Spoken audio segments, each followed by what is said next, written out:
بلقیس تاریخ کی سب سے پراسرار رانی تھی جس کا ذکر قرآن میں بھی آتا ہے۔ یہ وہی رانی ہے جو بعد میں نبی سلیمان علیہ السلام کی بیوی بنی۔ اس کی سلطنت اتنی بڑی تھی کہ عرب سے نکل کر افریقہ تک پھیلا ہوا پورا علاقہ اس کے قابو میں تھا۔ لوگوں میں اس کے بارے میں عجیب و غریب باتیں بھی مشہور تھیں جو ہمیشہ سب کو حیران کرتی رہتی تھی۔ کچھ لوگ تو یہ تک کہتے ہیں کہ وہ آدھی انسان تھی آدھی جن۔ تو کیا واقعی نبی سلیمان علیہ السلام جو جنات کو اپنے حکم میں رکھتے تھے اور ان سے کام لیا کرتے تھے نے کبھی کسی جن عورت سے نکاح کیا تھا؟ اسلامی روایات اس بارے میں کیا کہتی ہے؟ مگر یہ قصہ ایک رانی سے شروع نہیں ہوتا۔ یہ قصہ شروع ہوتا ہے ایک چھوٹے سے پرندے ہدہد سے۔ وہ چھوٹا سا پرندہ انسانی باتیں سمجھ لیتا تھا اور دور دور سے عجیب و غریب خبریں لا کر سلیمان علیہ السلام کو بتاتا رہتا تھا۔ اسی ہدہد نے ایک ایسی رانی کا حال بتایا جو سورج کی پوجا کرتی تھی، اور اسی نے مدد کی کہ وہ رانی مسلمان بنی اور تاریخ کا رخ بدل گیا۔ ہمارا چینل سبسکرائب کرنا نہ بھولیں تاکہ ایسی مزید ویڈیوز آپ سے مس نہ ہوں۔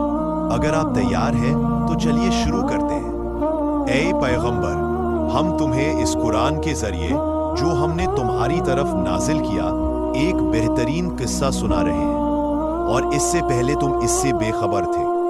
فوج جمع ہو چکی تھی، ہر سپاہی اپنے رہنما نبی سلیمان علیہ السلام کا انتظار کر رہا تھا۔ تاریخ کی یہ فوج سب سے عجیب فوج تھی، کیونکہ اس فوج میں انسان بھی تھے، جن بھی، پرندے بھی اور مختلف جانور بھی شریک تھے۔ ہوا بھی سلیمان علیہ السلام کو جہاں چاہے پہنچا دیتی تھی۔ انسانی فوج میں پیادے بھی تھے اور خود سوار بھی، سب اپنی جگہ تیار کھڑے تھے۔ جناتی سپاہی انسانی آنکھوں سے اچھل رہتے تھے۔ اس فوج کو اتنا خوفناک بنانے والی بات یہ تھی کہ دشمن ان کے بہت سے افراد کو دیکھ ہی نہیں سکتا تھا۔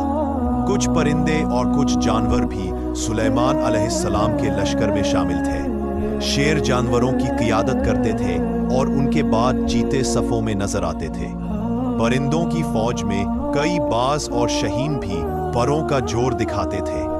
ہدہد پرندہ ایک خفیہ ایجنٹ کی طرح تھا۔ فوج کے لیے خبریں لانا اس کی ذمہ داری تھی۔ ہدہد کا کام یہ تھا کہ دور دور تک اڑ کر دشمن کی حرکات کو دیکھنا اور جو کچھ نظر آئے اسے واپس آ کر سلیمان علیہ السلام کو بیان کرنا۔ اس کا لشکر میں بہت اہم، بہت نازک کردار تھا۔ جب فوج جمع ہوئی، کئی جانوروں نے محسوس